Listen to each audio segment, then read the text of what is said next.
The John Lebang Show has been known to make people laugh, sing, think, scream, throw things in rage, and generally lose their minds. Listener discretion is advised.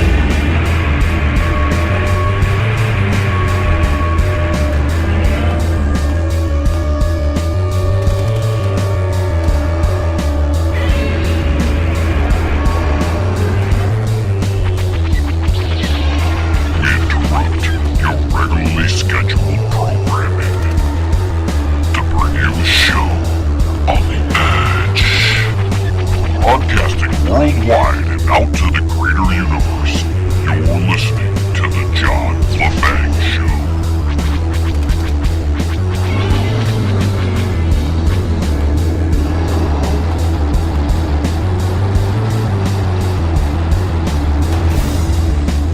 So, Derek, now we move on to the second round. And we're going to do one of my, we split us into divisions. In the second round, Alice Cooper went up against Mr. Ronnie James Dio.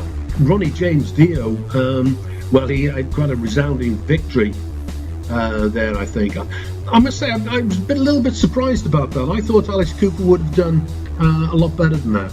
That matchup had the most votes out of all the other matchups. I mean, Alice Cooper's one of these real classic flamboyant frontmen. I mean, he'd been around since the mid-'60s. Again, he's somebody who's hooked up with a guitarist, Glenn Buxton. They were in the Earwigs, the Spiders, the Nas, and then about 68 they had their first single on Frank Zappa's Straight label, which is interesting. He's another one of these guys with a great frontman story, a bit like Ozzy Osbourne's. I mean, on the 13th of September, 69, there was this great Toronto Rock'n'Roll Revival Festival, and Alice Cooper was on stage, and they used to often burst pillows full of feathers. So somebody threw a live chicken, onto the stage, believing that it could fly. Alice Cooper threw it back into the audience. It did, because it plummeted, and the audience tore it apart. I don't mean to laugh at the poor chicken, but Ozzy gets a bat, Cooper gets a chicken. Bunch of foul things going on.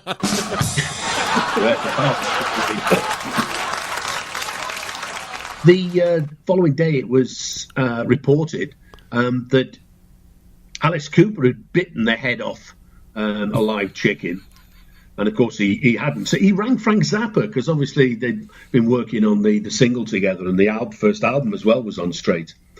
And he said to Zappa, "Look, this is just not true. What should I do about the publicity?" And Zappa apparently said to him, "Well, you can't buy publicity like this. Best say nothing at all. Just keep your mouth shut." Absolutely. He had one of the most elaborate stage shows I've ever seen. There is so much stage show going on at an Alice Cooper concert. Was he really the one who began the very elaborate stage shows? Well, he was certainly one of the early ones, I think, to get into that level of theatrics, as it were. He was certainly one of the bands that were driving that. And he's sort of carried on in the same sort of vein. I mean, you're going back into the 60s here. I mean, the guy's been on the road for decades, very successfully. So many great albums, too. You can just name them off the top of your head. Love It to Death, Alice Cooper Goes to Hell, Welcome to My Nightmare. Even some of this, he was doing stuff in the 80s. He did stuff that was very disco-y, and in the late 70s. He's one of these artists that has changed with music. I think that's part of his success, really. If you mix that level of flamboyance with the development of the music, you've got a great combination going there. We see David Coverdale, again in my division here, we're going to call it. Yep. David Coverdale versus Angus, Bon, and Brian. And poor David did not stand a chance against the AC/DC boys. Oh, no, they absolutely trounced him. They really did. And he's another one of these classic frontmen, though. In the more traditional frontman style, as opposed to the AC/DC. boys. I mean, he was with Deep Purple in the early middle 70s, and Whitesnake, of course, at the end of the 70s. Which and really, that brought him to superstardom, because he got pretty popular with Deep Purple, but once he got into the 80s with Whitesnake, that's what just shot his career off. Yeah, oh, absolutely. Absolutely. I mean, he replaced Gillan, didn't he, in Deep Purple? Well, that's the thing. He's not given a whole lot of credit during Deep Purple, but the song Burn is one of the... I mean, just what a great tune. And it's lost in Smoke in the Water and all those Ian Gillan songs. And, there's a guy that didn't make the list that you're like... How do you not make the list? But when you add all these other guys in there, I mean, there were so many people we did that didn't make the list. Paul Rogers could have made the list. There are so many guys. Coverdale just does not get the credit for being the guy who had to replace Ian Gillan. Yeah, and then he went on to an even more successful career in Whitesnake. And just a side note with Deep Purple, they spawned a lot of great vocalist careers. Or being part of that little clique, because Deep Purple turned into Rainbow, which then spawned another guy we're going to be talking about here. But Whitesnake are out and about in Mexico, the UK, Italy, and Switzerland through to June next year. Yeah, we just missed them. I saw some advertisement late, and I was like, man, I missed them, because I've seen Whitesnake before. They're a really good band. And some of that stuff that most people didn't hear, but it was probably more popular in the UK, that late 70s stuff. Great music from the late 70s from Whitesnake, which most people here in the U.S. didn't even realize Whitesnake has been around since the late 70s. Yeah. I think that's one of the great fun things in music, is to do just that. Is to go back and look at what people were doing slightly earlier than you come across them. I know I've discovered some great music that way. Speaking of more great music, now we have some of the biggest artists of the 50s and 60s going up against each other. That's one surprised me a little bit, Derek, I'll have to say. Yes. Yeah, I wouldn't disagree with that. The Beatles, John Lennon, Paul McCartney got pretty much trounced by Elvis. It's hard to say, okay, Elvis shouldn't have won because he has such an amazing career. And some people told me we should have split up Lennon and McCartney. But when we had such a big group of people, I think you would agree that just keeping them together was the best thing. Oh, absolutely. And I think what we're looking at the sort of band as well, hence the grouping of some of the people. And I mean, the Beatles have got to be the most famous band in rock and roll history. Going up against one of the most famous solo artists in rock and roll history. Absolutely. I mean, a guy who's had, 3 completely separate careers. And in fact, me personally, I don't think there's anybody else you could put into a league that had the Beatles and Elvis Presley. I think that they are a league of 2 people. I don't think anybody else could fit in there. Well, there's probably more hits in that matchup than the combined other matchups in the second round. Yeah, you're probably right. A number of records sold between them. Right, the Beatles had how many number ones? 17 or 18 number ones in the UK. I'm not sure about the number in America offhand, but they had 11. It's never been beaten. I'm pretty sure offhand they had 11 consecutive number ones in the UK, and then Strawberry Fields and Penny Lane missed out. It was released as a double A side, and it lost out to Engelbert Humperdinck and Release Me, which kept them off the top of the charts. And then they had, I think it was another 6 or maybe another 7 consecutive number ones after that. So if you think that was 1967 when they missed out on the number 1, and that was like a couple of months before Sgt. Pepper was released, which was arguably the height of their career. So they missed out on their number 1 from 63 to 70 at the height of their career. Absolutely. You wouldn't believe it if it was in a story. I think they'd have had 18 consecutive number 1s in the UK if they hadn't missed out on that particular one. So you think maybe Elvis won on just kind of very much like the Jim Morrison, Janis Joplin thing, where it was like, okay, Elvis a little bit better. Do you know? I don't know, to be honest. I would have thought that would have been very much even Stevens there, both around the 50. Such a decisive result there. Really, that's probably for me the biggest surprise. But Paul's on tour. Oh, absolutely. He called the Freshen Up Tour, which is rather nice.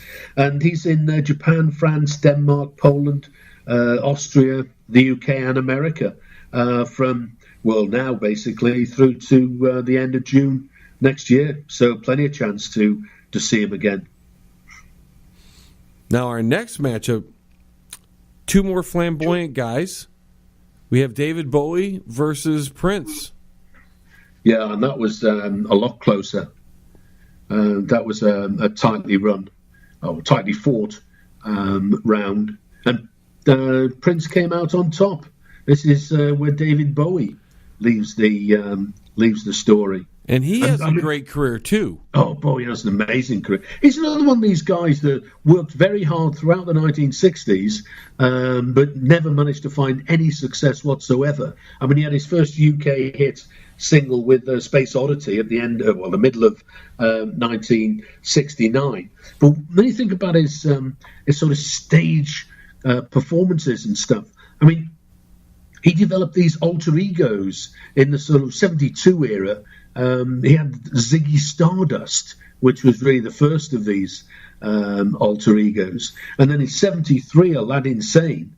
And that's a great play on words of a lad insane, right? Which I thought was quite jolly. And then by 75, Young Americans album, which was his 9th UK album, he was in his Thin White Duke period.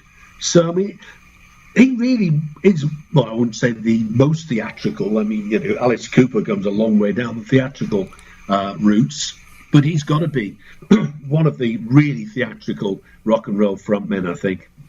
And the only reason he lost this is probably because he's a tad more eccentric than Prince was. I mean, barely. Yeah, almost an acquired taste in a way. I mean, it's really interesting that when he died, I forget the numbers offhand, but he had a whole load of singles and albums re-enter the charts. He's one of these guys that's almost more famous after he was dead. Mm-hmm. The acclaim he was getting, like he got his first #1 album in the UK. You know, he didn't have the kind of success that you sort of think he had. He's one of these guys where I would say it's not the image that's bigger. It's just that the guy has this awe about him that's sort of almost surrounds the real person, as it were. Right, and he died right during the release of his last album, right? That's right. Yeah, I think he had a relatively long illness, so he knew it was on the way. See, I think what it was, he wanted to carry on working. He had this last project he wanted to see concluded. But I mean, the acclaim he got, the obituary is absolutely amazing.